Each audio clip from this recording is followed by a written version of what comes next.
Before we begin, if you enjoy horror stories, subscribe to the channel. It really helps us keep bringing more stories like this one.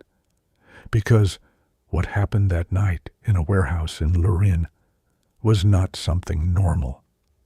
I can't say exactly which warehouse I worked at because I still have friends there and I don't want anyone ending up with problems because of me. All I can say is that it's in the industrial zone of Lurin. Anyone who knows that area can already picture the kind of place.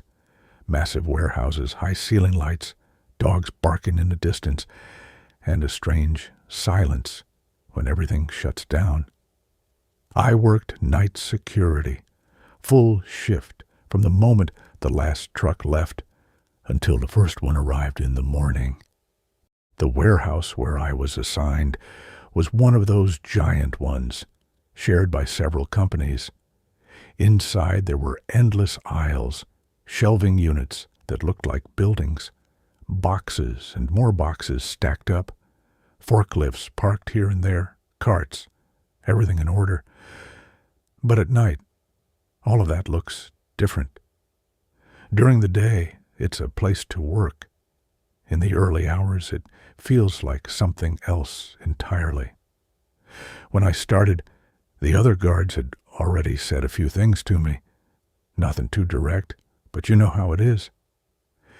Get used to the cold, the sleepiness, and the little weird things, they told me, laughing. I figured they meant rats, cats, or maybe some drunk guy who'd sneak in looking for a place to sleep. After a few days, I realized that wasn't what they meant. On the night shift, there were only a few of us. Each one had their zone. Mine was almost always the same. Check the yard where the trucks came in, walk the main aisles, do a pass through the new merchandise area, and finish at the back section where they stored clothing boxes and display items. Same route, over and over until morning. The first few nights were normal. At most, I'd hear a forklift cooling down, the sound of an old fan, a metal sheet shifting in the wind. Things you can explain. But starting in the first week, I began noticing something else. It wasn't a loud noise. It wasn't a bang. It was like far away in another aisle. There were people talking softly. Like when two people are having a quiet conversation in a nearby room, and you can just barely tell there are voices, but you can't make out what they're saying. At first, I figured some worker had stayed inside, finishing something up. So, I did what I had to do. I went to check. I'd walk into those aisles with my flashlight, sweeping it up and down. I'd look between the shelves, under the pallets, in the corners. Nothing. The flashlight just hit boxes and plastic wrap, not a single person. The first time, I didn't think much of it. Echo, I thought. The wind, the street, something like that. But the following nights, it happened again, sometimes in the back, sometimes closer. Always soft voices, like someone was having a conversation. Right at the moment, when all the staff had already left, and the sign-out log showed no one left inside but us guards. Eventually I brought it up, half joking, with one of my coworkers. Hey, has it ever happened to you, hearing what sounds like people talking back there in the back? He looked at me for a second like he was deciding whether I was being serious or just messing around. Ah, he said finally. So, it's already happened to you. I laughed, thinking he was going to tell me something stupid, but what he did instead was go quiet. Best to just get used to it, he said. As long as they don't talk to you directly, you're fine. He didn't give me any more details. That stayed with me. After that, every time I did my rounds, I didn't walk the same way anymore. Before, I'd go half distracted thinking about whatever. Now I was listening to everything, every small footstep, every brush of sound, anything out of place. And so it went, night after night, until one day something happened that I couldn't ignore. It was a weekday, like any other. If I remember right, it was a Monday. It had been a quiet shift. No heavy loads. No trucks coming in late. Everything was in order. Everyone had gone home early. Around 2 a.m, I was already at the back of the warehouse. That point where almost nothing ever happens, where you're tired and just counting down to 6 so you can go home.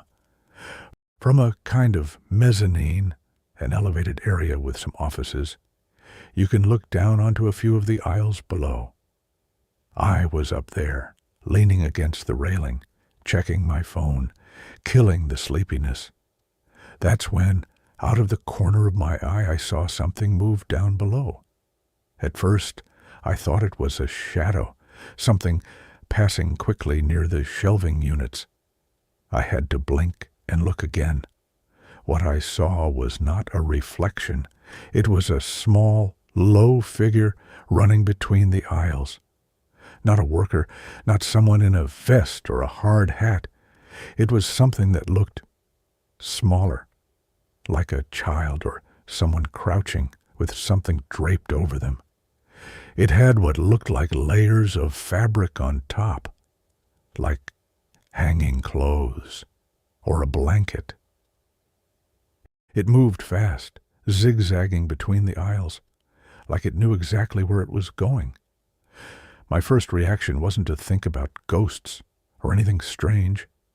I reacted like a security guard. Someone got in. I grabbed my flashlight tight, ran down the stairs, and headed toward where I'd seen it. As I was coming down, the figure turned toward the area where the display clothing was stored. It was a special section, more enclosed, where they kept mannequins, clothing racks, neatly organized boxes. When I got to the door, everything was locked. The gate was secured, the padlock in place, the seal that goes over it still intact. Nothing forced. Nothing moved. I shone the light through the gate bars and into the room. The mannequins were there, standing. White, faceless, with that strange posture they have, all lined up in a row. Nothing was moving. But even so, I felt like something was wrong. I can't fully explain it. It was like the air inside was different, like when you walk into a room where someone was standing just a moment ago. There's still warmth, but you can't see anyone. I looked around. No other door. No open windows. The only way in was through that access point, and the access point was locked. To keep a record that I'd found everything in order, I did what we were always asked to do. I took out my phone and took a photo. One of the padlock and the locked gate. Another, wider shot showing the view into the room, with the mannequins visible in the background. I put my phone away. I stayed there a little longer, standing in place, like I was waiting for something to happen. Nothing. I turned around and started walking back to continue my route.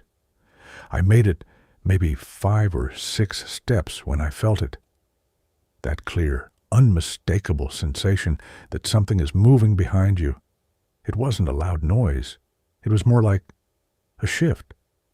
Like someone had suddenly appeared and was standing right behind me, watching. I stopped. The hair on my skin stood up on its own. I spun around, pointing the flashlight. The gate was the same. The padlock the same. The mannequins in their spots. Silence. I could have walked away right then, kept doing my rounds, acted like nothing happened. But something inside me said to take another photo. I don't know why. I just did it. I raised my phone and took a second photo looking in from the same spot. After that, I left. I kept walking, finished my route, did what needed to be done until it was time to hand off the shift. In the morning, when a supervisor arrived, I told him about the strange movement, but I kept it brief, without much detail. I didn't want him thinking I was making things up. I saw something running through the aisles, but when I got down there everything was locked, I told him. I took some photos, just in case. Like always, his first reaction was skepticism. These bosses are already tired of hearing things from the guards. "Let me see," he said. I handed him my phone. First he looked at the photo of the gate. Everything normal. Padlock on, chain, seal. Then he opened the other one, the one I'd taken, shining the light inside. At first he looked at it from a distance, with the face of someone who doesn't see anything. But then he pinched the screen to zoom in, and that's when he stopped talking. I was watching him, not the photo. I saw his face change. He no longer had the expression of, "This guard is exaggerating." He had a different one, a mix of surprise and something close to fear, even though he'd never admit it. "You took this yourself?" he asked, serious. "Yeah," I said. "Last night. Today, around 2. He handed me the phone back. "Look carefully," he said. When I looked at the photo, at first I didn't understand. The image showed the inside of the clothing section. The mannequins standing in a row, some with clothes on, others just the bare white frame. Everything still, but something was different. In the first photo, the one I'd taken right when I arrived, all the mannequins were facing forward, toward the back wall, or to the side, like always. In the second photo, one of them was different. The mannequin that in the first photo had been facing to the side, in the second photo had its head turned toward the gate, toward where I had been standing when I took the photo. The body's position was the same. The base was the same. Everything else was exactly the same. Only the head was now oriented toward me, and I swear it didn't look like a simple camera error. It wasn't a reflection. It wasn't that I'd shifted my angle a little.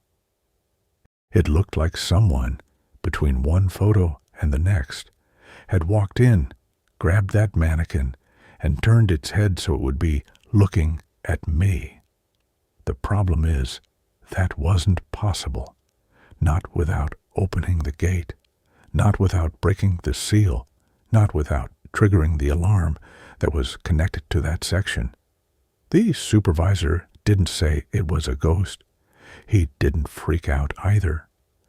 He just went quiet for a few seconds, handed me back my phone, and said, "All right, delete that." "Why?" I asked. "Just delete it. People start getting ideas, they start talking, and then we've got problems. You know how it is. I didn't delete it right away. I'm not stupid. First, I sent the photo to another phone, forwarded it to myself, saved it somewhere else. Then I did what he asked, just to comply. When I brought it up with my coworkers, some of them laughed. It was probably just the angle, man. Your camera is acting up. You moved your hand when you took it. That's why it looks different. They made jokes, gave me a hard time for a while, but there was one, the oldest of the group, who didn't laugh. He just asked me, "Was it in the clothing section?" "Yeah," I said. "Why?" He paused like he was putting something together in his head. "Sometimes," he said finally, "it's better not to look too hard in there when you walk by." He didn't want to say anything more. After that night, I started paying closer attention to the way my coworkers talked about that warehouse. There were jokes, yeah, but there were also things they didn't say. I kept working there for a few more months. There were other strange nights. Once, I clearly heard someone running in the upper aisle while I was below, and when I went up, there was nobody. Another time, I heard heavy breathing behind some boxes, like someone out of breath, and when I shunned the light, there was no one, and no space where anyone could have hidden without me seeing them leave. But nothing was as clear as the mannequin. Because one thing is hearing a noise and saying, "Okay, could be the wind." Another thing is looking at a before photo and an after photo and seeing that something inside has moved when you were alone and not a single door opened. To this day, when I drive through Lorin and see the industrial warehouses from the road, I can't help thinking about that place. At night, when everything is switched off, when there are only 1 or 2 guards walking around trying not to fall asleep, the atmosphere changes. The echo of footsteps sounds louder. The shadows look longer. The aisles, which during the day are full of people and noise, feel like tunnels that don't lead anywhere. And in those moments, the worst thing isn't hearing something loud. The worst thing is realizing you have that feeling, clear, deep in your body, that you are not alone. That somewhere in the warehouse, between boxes and shelving units, something is standing still, watching you, waiting for you to look back. So, if you ever find yourself doing night security in a place like that, let me leave you with this. If you see something small moving through the aisles, and when you get there, everything is locked. If you take a photo for safety and feel like something inside that image wasn't there before, don't waste your time trying to convince everyone of what you saw. Don't argue with the ones who laugh. Just make sure to close your rounds properly. Don't turn your back on the empty aisles for too long. And every time you walk past a group of mannequins, even knowing they're made of plastic, look carefully, just to make sure none of them are facing a different direction than before. Because I used to think things like that only happened in movies. Until a mannequin in a warehouse in Lorin decided to turn its head when nobody was watching